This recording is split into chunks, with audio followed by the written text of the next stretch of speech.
तर अशरफी सेलमधून मी 2-3 जीन्स आणि एक फॉर्मल घेतली होती। तर पॅन्टची थोडी लेंथ जास्त आहे, तर पॅन्ट अल्टर करायची आहे, तर मार्केटला आलोय। येवले हा एक ब्रँड आहे आणि खूप प्रसिद्ध असा ब्रँड आहे, आपल्याला माहितीच असणार।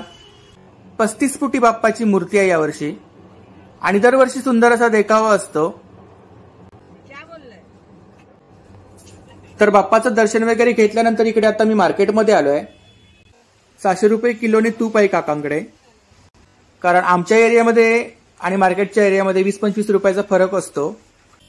आता संध्याकाळचे 6 वाजलेत आणि महत्वाचं म्हणजे आता आपण ज्या पॅन्ट टाकल्यात अल्टर करायला, तर आता मी त्या घेतल्या नाहीयेत, कारण सकाळी मी नाश्ता करून गेलो होतो। तर गौरीसाठी आमच्याकडे चिकन बनवलं जातं। नमस्कार मंडळी, मी उदय मुंडे माझ्या मराठी युट्यूब चॅनलमध्ये आपल्या सर्वांचं मनपूर्वक स्वागत करतो। तर मंडळी, आतापर्यंत मी आपल्याला एक्झिबिशनचे मार्केटचे व्हिडिओ शेअर करत होतो, तर आज मी आपल्याला छोटासा व्लॉग शेअर करत आहे। तर ग्रँड रोड मार्केटची काही मेमरी शेअर करणार आहे। जर का तुम्हाला अशा प्रकारचे व्लॉग पाहायला आवडत असतील तर नक्की कमेंट करून सांगा, मी नक्कीच शेअर करायचा प्रयत्न करेन। तर व्हिडिओ नक्की शेवटपर्यंत पहा आणि व्हिडिओ जास्तीत जास्त शेअर करा। तर मंडळी, आता वाजले संध्याकाळचे 4 आणि आता मी आलोय ग्रँड रोड मार्केटला। तर मार्केटमध्ये थोडंफार माझं काम आहे। तर गेल्या आठवड्यात मी आपल्याला एक व्हिडिओ शेअर केला होता अशरफी सेलचा। तर अशरफी सेलमधून मी 2-3 जीन्स आणि एक फॉर्मल घेतली होती।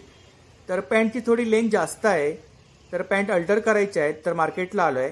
तर समोर आपण पाहू शकता हा ग्रँड रोड ब्रिज आहे। तर आता आपण ग्रँड रोड मार्केटला आलोय। तर स्टेशनच्या जवळच अगदी मार्केट आहे बघा। स्टेशन बाहेर पडल्यानंतर आपल्याला मार्केट लागतं। तर तसं बघायला गेलं तर आमच्या दक्षिण मुंबईतील सर्वात महत्त्वाचं मार्केट म्हणजे ग्रँड रोड मार्केट। तर आता आपण ग्रँड रोड मार्केटमध्ये आलोय। समोर आपण पाहू शकता ग्रँड रोड स्टेशन आहे आणि ग्रँड रोड ईस्टला हे मार्केट आहे। तर खूप सारे शॉप्स आहेत, स्टॉल आहेत। उजव्या साईडला लहान मोठे स्टॉल आहेत, डाव्या साईडला इकडे मोठमोठे शॉप्स आहेत। तर समोर आपण पाहू शकता अशा प्रकारे स्टॉल आपल्याला दिसतील। आपल्याला क्लोथिंग, ज्वेलरी, कॉस्मेटिक खूप साऱ्या प्रकारचं कलेक्शन या ठिकाणी मिळून जाईल। तर मार्केटमध्ये आल्यानंतर सर्वात महत्त्वाचं काम म्हणजे येवलेचा। येवले हा एक ब्रँड आहे आणि खूप प्रसिद्ध असा ब्रँड आहे, आपल्याला माहितीच असणार। तर इकडे आता मी चहा पितोय, तर तुम्ही सुद्धा चहा प्यायला या। तर चहा वगैरे पिऊन झाल्यानंतर इकडे आता मी टेलरकडे आलोय। तर अशरफी सेलमधून मी 3 जीन्स आणि एक फॉर्मल घेतली होती। तर एक जीन्स मला 1000ला मिळाली आणि फॉर्मल मला 800 रुपयाला मिळाली। तर त्यांची लेंथ थोडी जास्त आहे, तर आता मी अल्टर करून घेतोय। तर तुम्ही सुद्धा त्या ठिकाणी नक्की व्हिजिट करा। खूप छान प्रकारे आपल्याला त्या ठिकाणी पॅन्ट, शर्ट, टी शर्ट वगैरे मिळून जातील। माझ्या चॅनलवरती व्हिडिओ अपलोड आहे, तर नक्की पहा। तर इकडे आता आपण पॅन्ट वगैरे अल्टर करायला टाकल्यात, तर अजून अर्धा पाऊण तास लागेल। तोपर्यंत आपण नॉवेल्टी मार्केटला जाऊन येऊया। अगदी ग्रँड रोड मार्केटच्या जवळच नॉवेल्टी मार्केट आहे। तर तिकडे आता आपण जाऊया, भाजी वगैरे घ्यायची आहे आणि गणपती बाप्पाचं दर्शन सुद्धा करायचं आहे। तर इकडे आता मी नॉवेल्टी मार्केटला आलोय। आतापर्यंत नॉवेल्टी मार्केटचा व्हिडिओ मी आपल्याला खूप वेळा शेअर केलाय। आतमध्ये या ठिकाणी आमचं ग्रँड रोडचं मच्छी मार्केट आहे आणि 2 मिनिटाच्या अंतरावरती या ठिकाणी नॉवेल्टी मार्केट आहे। चॅनलवरती माझे व्हिडिओ अपलोड आहेत, नक्की पहा। तर इकडे नॉवेल्टी मार्केटचा बाप्पा आहे बघा। 35 फुटी बाप्पाची मूर्ती आहे यावर्षी आणि दरवर्षी सुंदर असा देखावा असतो। तर खूप सुंदर अशी मूर्ती आहे बघा।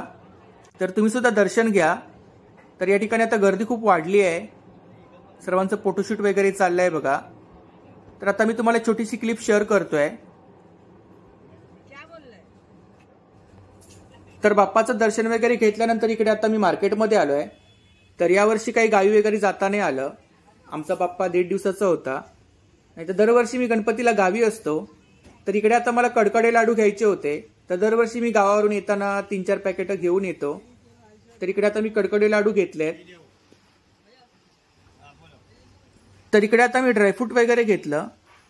तर काकांच्या स्टॉलवरती या ठिकाणी नाशिकचं तूप, त्याप्रमाणे नाशिकचे मनुका वगैरे छान प्रकारे मिळतात।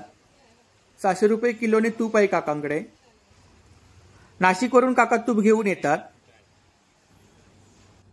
तर इकडे आता थोडीफार भाजी वगैरे घेतो, कारण आमच्या एरियामध्ये आणि मार्केटच्या एरियामध्ये 20-25 रुपयाचा फरक असतो।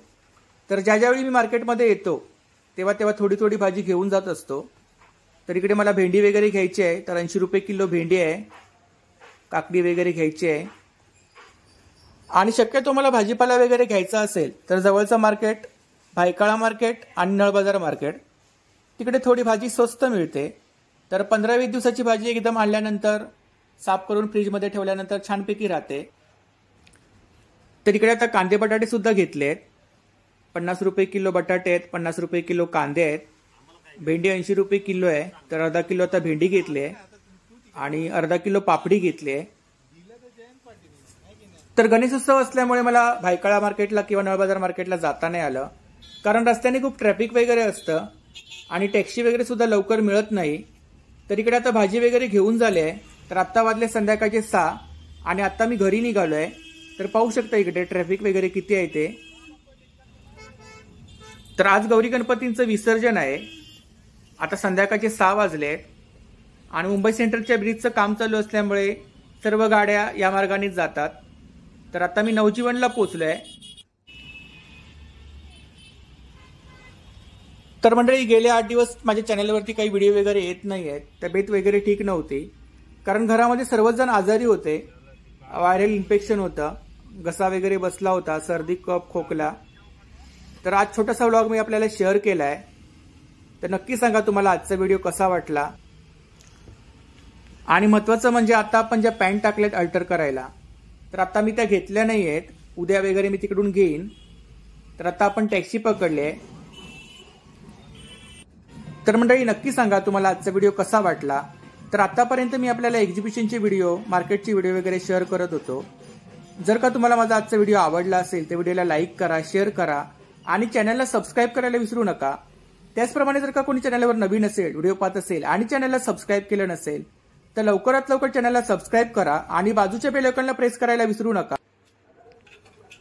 तर फायनली मी आता घरी आलोय, फ्रेश वगैरे झालोय, देवपूजा वगैरे केली आणि इकडे आता भूक लागली आहे, कारण सकाळी मी नाश्ता करून गेलो होतो. तर इकडे आता आईने मालवणी वडे केले आहेत, चिकन वडे केले आहेत. तर गौरीसाठी आमच्याकडे चिकन बनवलं जातं. तर चिकन वडे आहेत बघा. तर तुम्ही सुद्धा जेवायला या आणि असंच सपोर्ट राहू द्या. धन्यवाद.